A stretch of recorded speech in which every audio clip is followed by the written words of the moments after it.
Muli sa bawat isa. So, pinagpapatuloy natin sa pag-aaral sa ating Sunday School ang second epistle of Peter. And last week, napag-aralan natin yung authorship. And we know na si Peter, kahit if you search online, there are many criticism or doubt that they are saying, we're not sure if Peter wrote the second Peter because of many reasons. But we understand last week the proofs, internal proofs that point us that Peter wrote it. So, ano nga yung mga proof? Can you recall? Ano yung mga proof natin internally based on scripture that says that Peter wrote it? Do you remember? This second epistle have I written to you, I think. Yeah, 2 Peter 3:1. That's one thing. Another thing, ano yung mga proofs natin na nagpapatunay na si Peter ang nagsulat nito? Yes, Joe? Also the likenesses and the writing style. Writing style, that's right. So, that's one thing. Another thing, I think there's another reason. Sino nakakaalala? Aside from 2 Peter 3:1, when Peter said, "This is my second epistle," and the writing style, what else? Yes, Ari. Yung ano po, yung sa sinalatan niya po, wherein kilala siya bilang Simon Peter. Yeah. So another thing yun. Ano pa?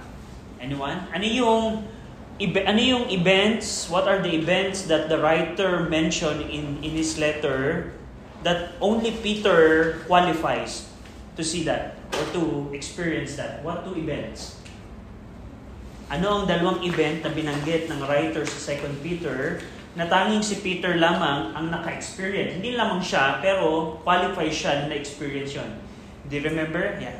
It's the Mount Transfiguration. The Transfiguration of Christ. And what else? The martyrdom foretold by Christ sa John chapter 21. So, yun yung mga proofs na meron tayo internally. Of course, we don't rely sa tradition, sa forefathers, quote-unquote forefathers, na nagbabanggit na si Peter ang nagsusulat nito. Yes, that's good na nagte-testify sila. But the only way, bilang biblicist, the way we prove ang isang truth ay by using the internal evidence of the scripture. Meaning, based on the scripture itself, how can we prove that Peter wrote it? So, yung una, yung style, yung comparing scripture by scripture, and so on and so forth. And we understand also last week yung sino yung original readers, kung sino ang original readers ng first epistle, siya din yung original reader ng second epistle. We understand that by seeing 2 Peter 3:1. When Peter said, "This is the second epistle I wrote unto you," it means Peter is dealing with the same audience. Peter is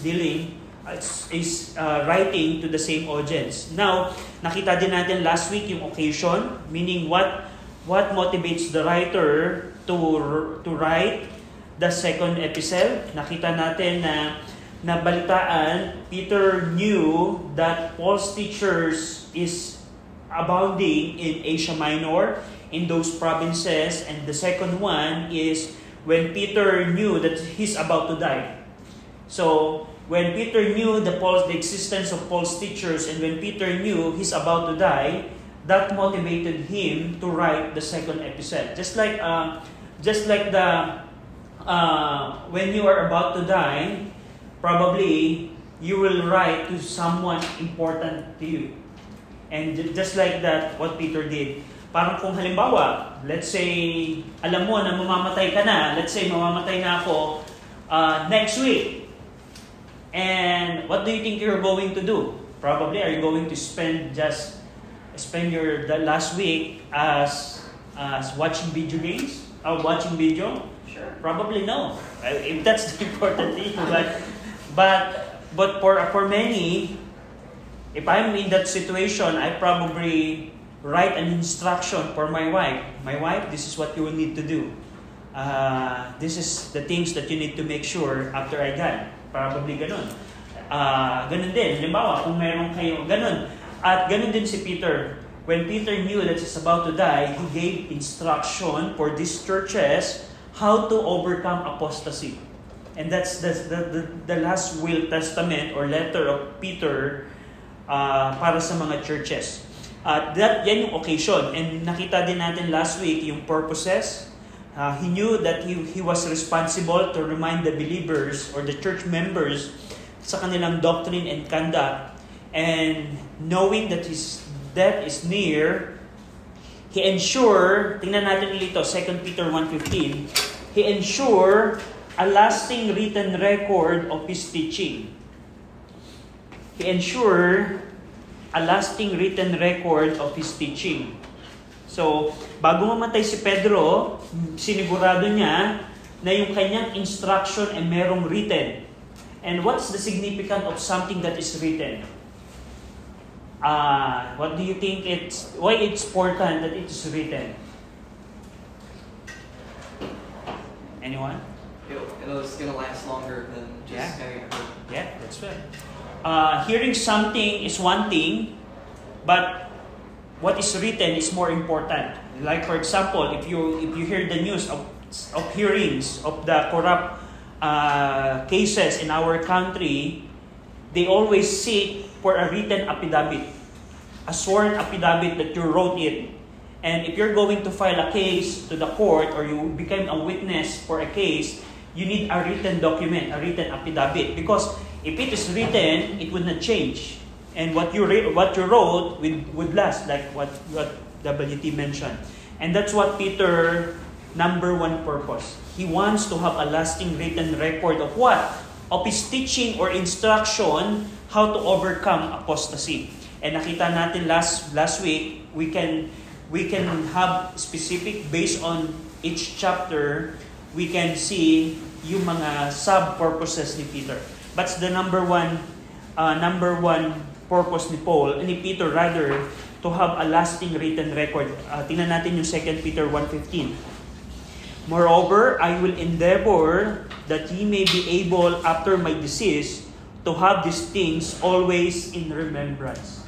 I want you to always remember it. What do you think Peter did? He write a letter so that the churches will still remember it. Now, question. Do you think Peter accomplished his purpose? Do you have 2 Peter right now? Meron ba kayong 2 Peter? Do we have a remembrance of Peter? Meaning remembrance of his instruction.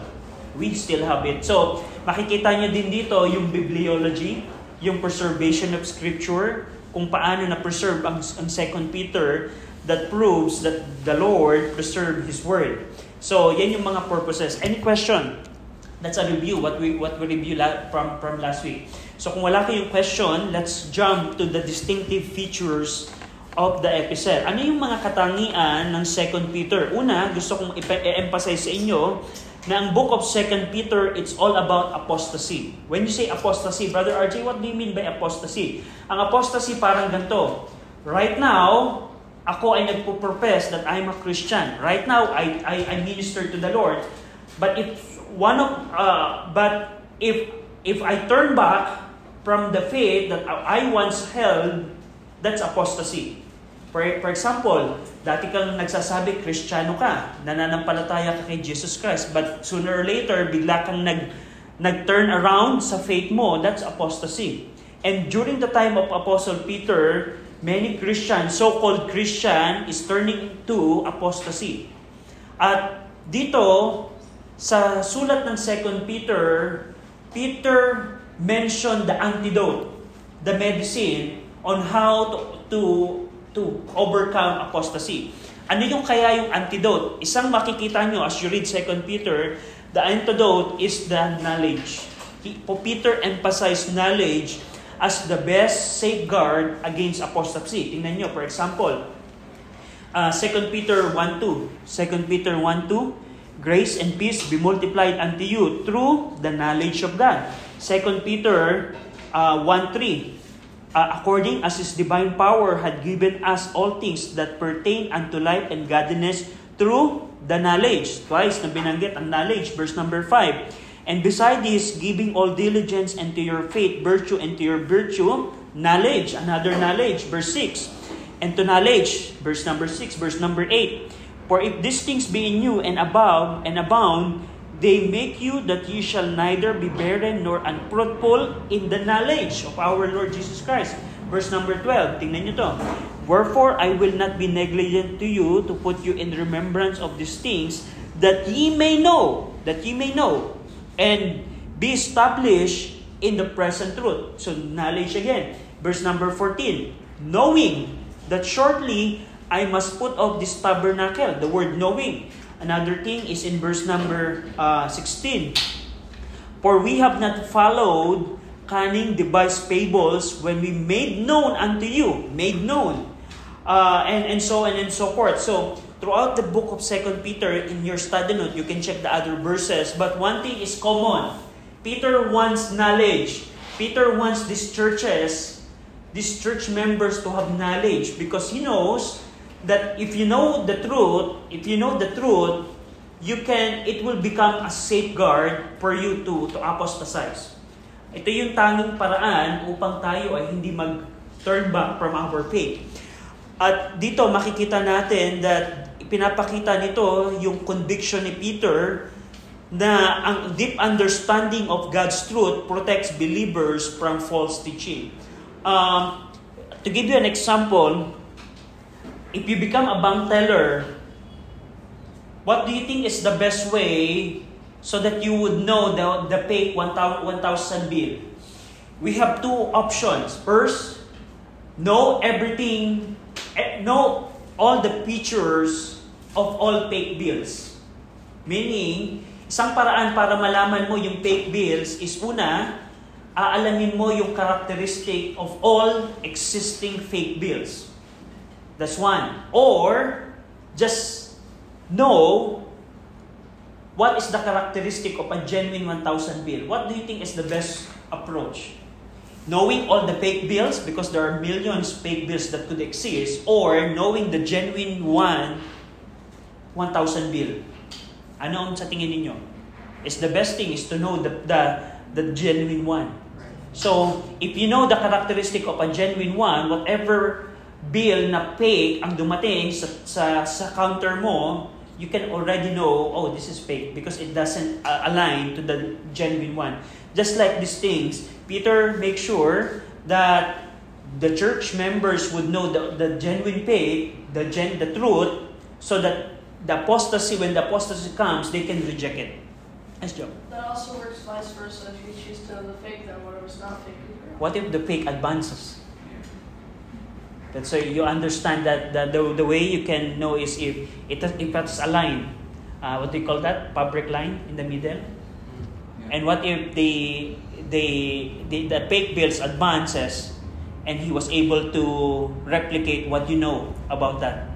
So the best thing is to know the genuine one. Anyway, that's just an example. I just use that just to illustrate what Peter was saying here. Na in order to overcome the fake teaching, you need to understand the truth preaching, or the truths of the Scripture. So, yan yung isang makikita nyo, knowledge. The second thing, ang book of 2 Peter contains ng mga passages about one key passage about inspiration of Scripture. Ang 2 Peter ay naglalaman ng key passage about inspiration of Scripture. Go over in 2 Peter 1, verse 20 and 21. Who would like to read this? 2 Peter 1, verse 20 and 21. Arya, thank you. 2 Peter 1, 20 and 21.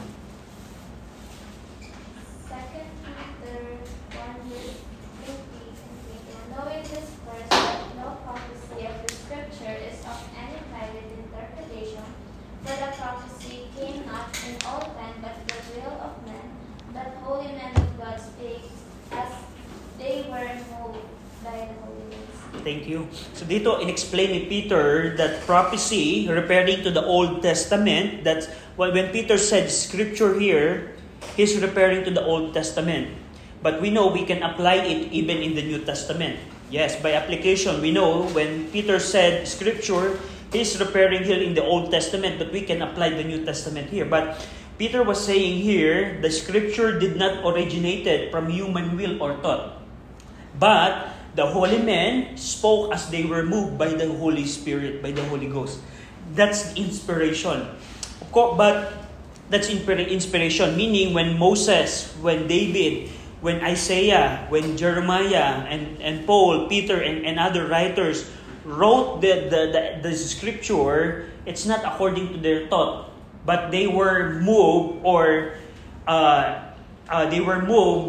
by the Holy Ghost. So, does it mean, question, when Peter said it, do you think, when Peter, for example, when David composed Psalm 23, do you think David just closed his eyes and put a pen on his finger, and then his hand moved automatically?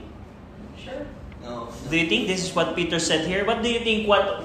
How can you explain this verse, by the way? Do you think when for example, when Moses wrote the Pentateuch, he is in his tent, he closed his eyes, he put a paper in front of his in his table, and he get a pen, and then suddenly his finger moved? Do you think that this is the way what Peter was saying here?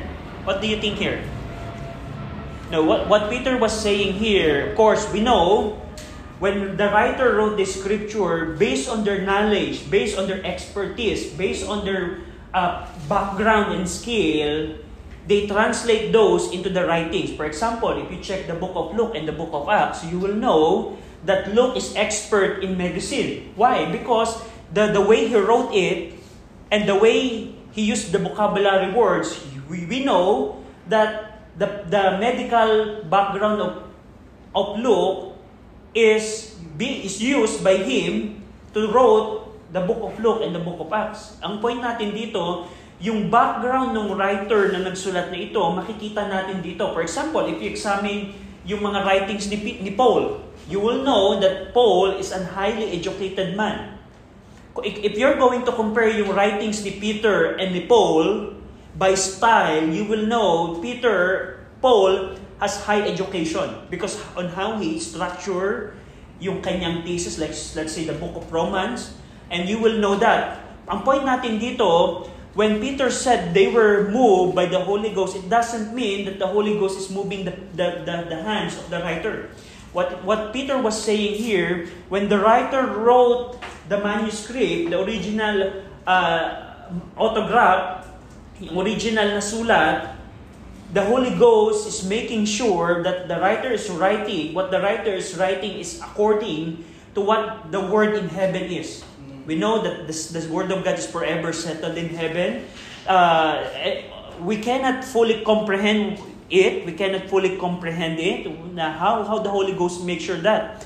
But one thing is sure. For example, when David wrote Psalm 23, he used his experience as he plead from his enemies, and the words that he wrote, the Holy Ghost made sure that the word that David wrote is aligned to what is in heaven. So, we cannot fully comprehend that, but that's what inspiration is. Ang point natin dito, hindi tinutukoy when we say inspiration, is yung writer ay naging robot na automatically nagsulat sila na parang gano'n, na parang nakapikit lang si David, what should I write here? No, it's not something like that. That's not the inspiration. Based on David's background, when he was fleeing, when he is fighting against his enemies, he poured out his emotion to writings.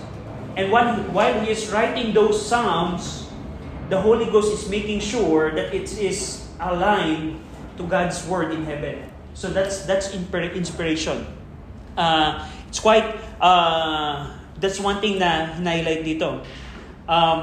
Of course, we know sa 2 Timothy 3:16, you don't need to go there, but Paul stated that the scripture is God-breathed or inspired.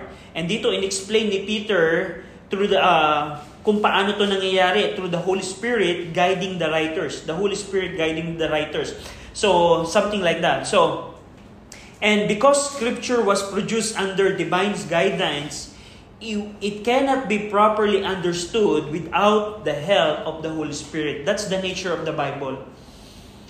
Dahil alam natin na ang scripture or ang Bible ay divinely inspired by the Holy Spirit, we cannot understand the Holy Spirit, the Scripture or the Bible without the help of the Holy Spirit. And that's the reason unbelievers would not understand the Scripture. Paul said the natural man cannot understand the things of God. For example, if you're going, just look at this. If you're going to share a truth to your classmate that is unsaved, who is unsaved, the classmate would not understand the truths that you're saying to him or to her. Pagkalimbawa, nag-share ka ng truth sa iyong kaklase o sa iyong kaibigan, kung yung kaibigan mo ay hindi saved, if that person is not saved, he cannot understand the truth that you're saying. For example, the truths, for example, that the system, the outer space, the center of outer space, called outer space, is not the sun. The center is the earth. If you're going to share that to unbeliever, they cannot comprehend that. How it is? Paano mangyayari na ang earth ang magiging sentro ng solar system? Hindi ba yung sun ang sentro ng solar system? But if you are a Christian and if you have the Holy Ghost, based on the evidence of the Scripture, you would know yung truth. So, ganun. Because the Scripture, the Bible is inspired by the Holy Ghost, we need the help of the Holy Spirit in understanding this book.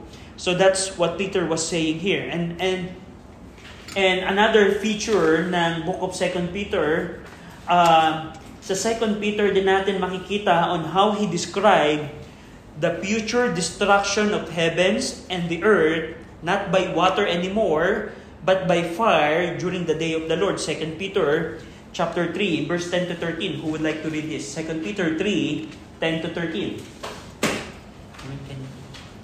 2 Peter 3, 10 to 13.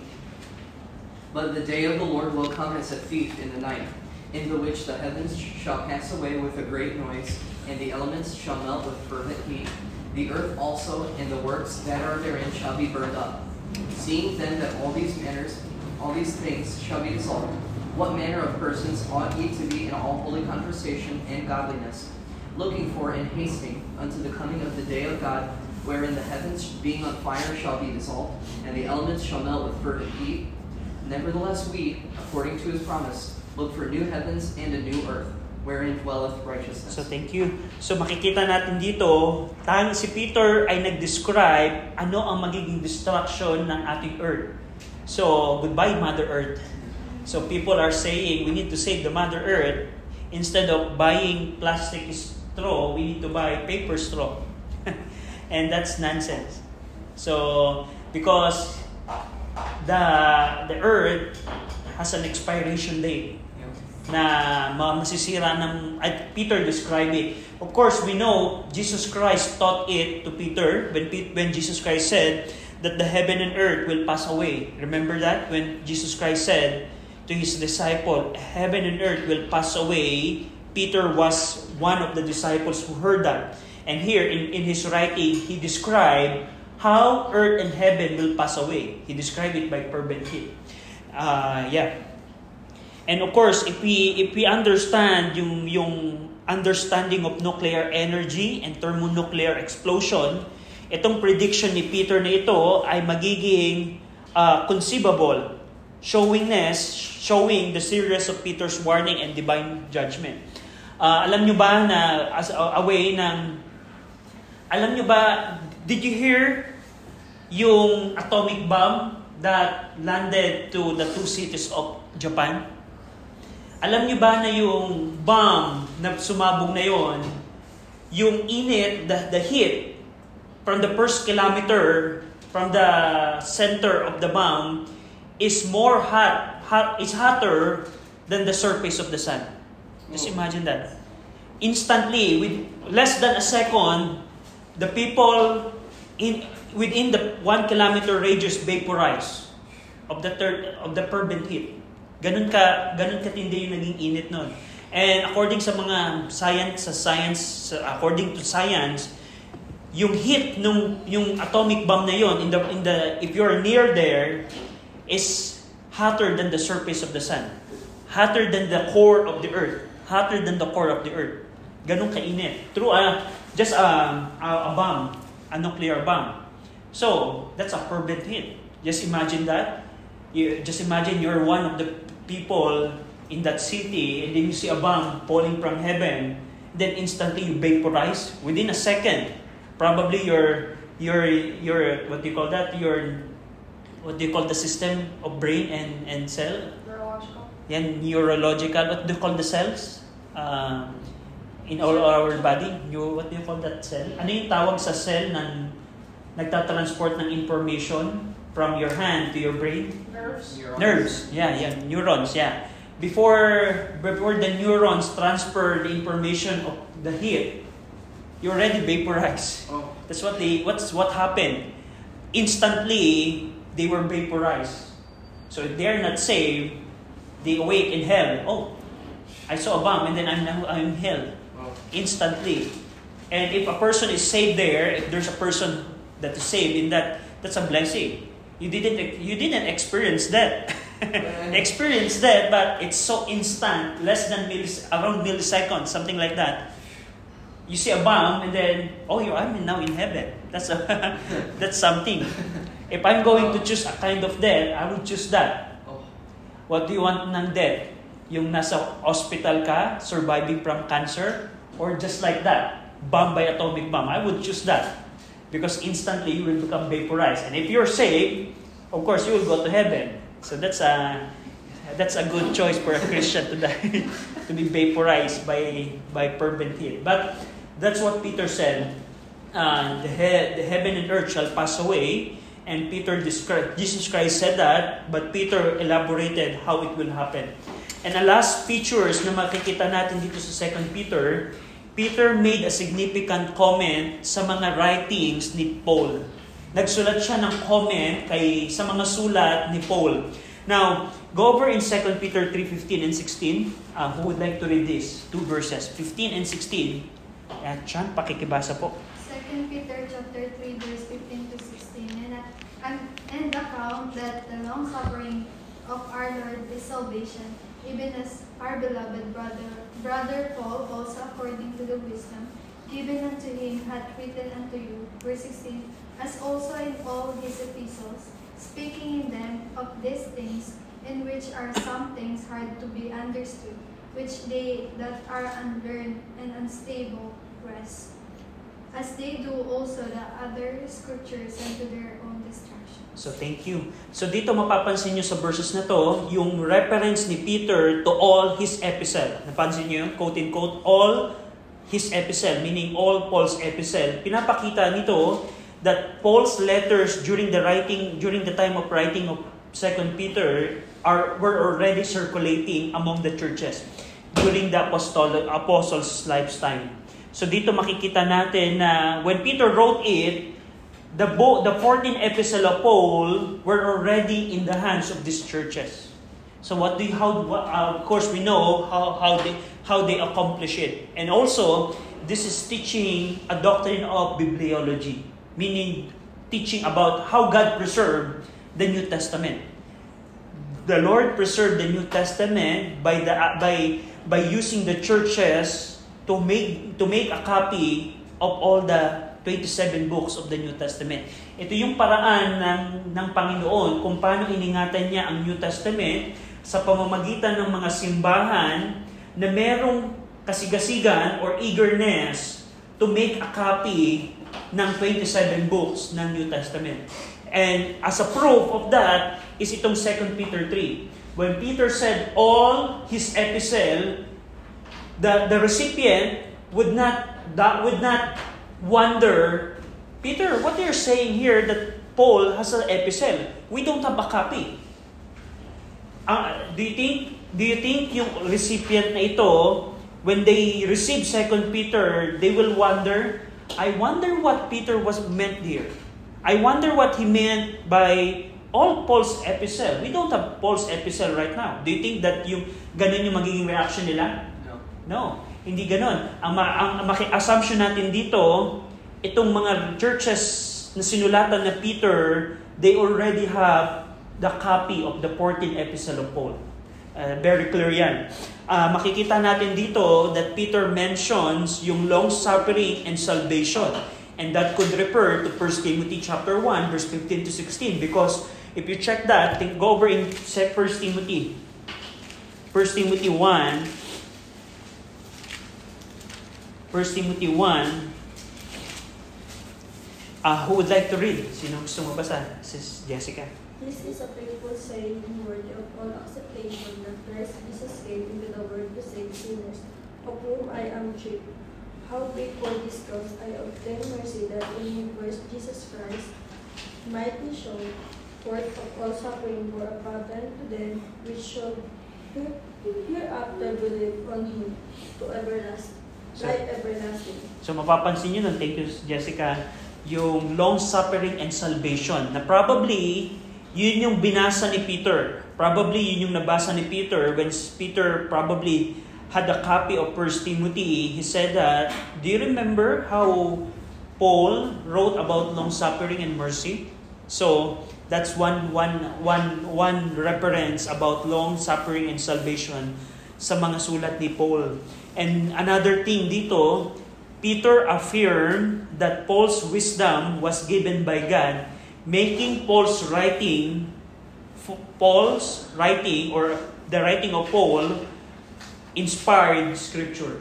So binanggit dito ni Peter, ni-recommend ni Peter, sinabi niya, I know that yung mga epistle ni Paul, they are inspired. They are inspired. I know na God's word, ito ay wisdom given by God. So dito, binibigyan ng commendation ni Peter yung mga writing ni Paul. It's one thing sa science, if for example, if you became a scientist, you make a thesis, if you make a discovery, important sa mga scientists na magkaroon ng peer review. For example, you discover something, or you discover na ang worm will become a lizard by this.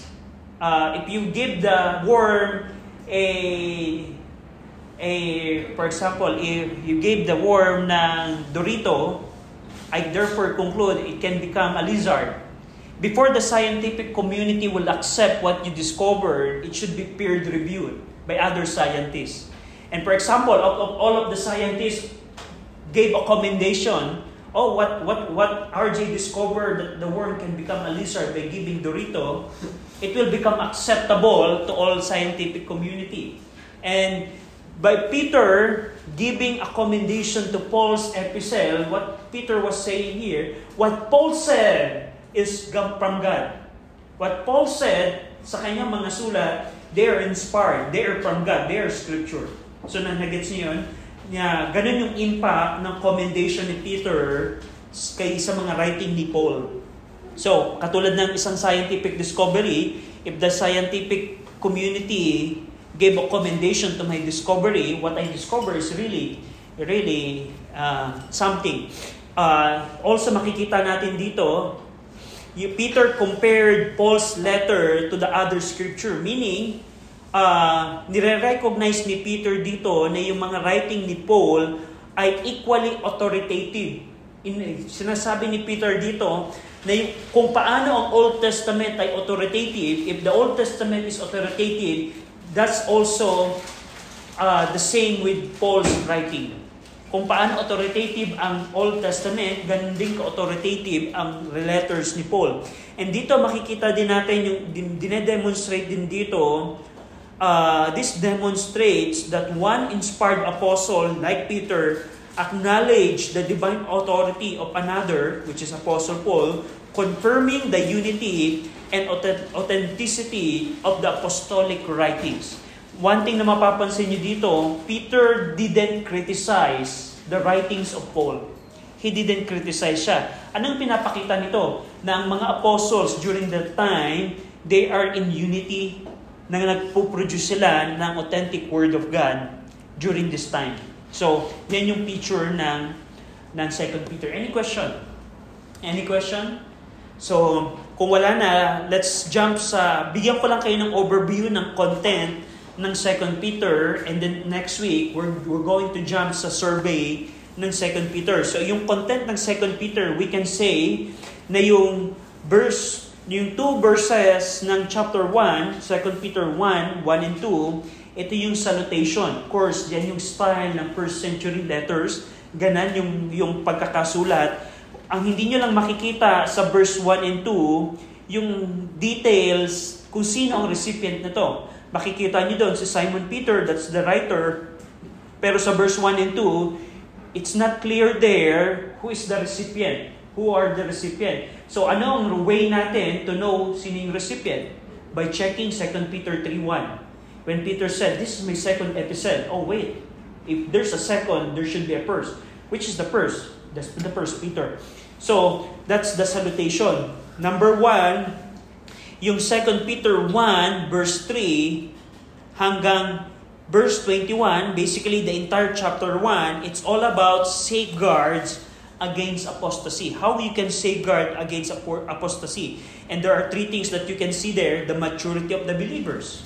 Ang believers kailangan maging mature in knowing the truths. Pangalawa, yung testimony ni Apostle Peter dito. Makikita nyo on how he testified na even I experienced the Mount Transfiguration, even I saw the glory of Jesus Christ, what I saw is less on what is written. Peter said here na kahit na-experience ko ang Mount Transfiguration, na kahit na-experience ko ang mga bagay na ito, ang matibay pa rin ay ang scripture, ang prophecy, kesa sa na-experience ko. Tingnan nyo to.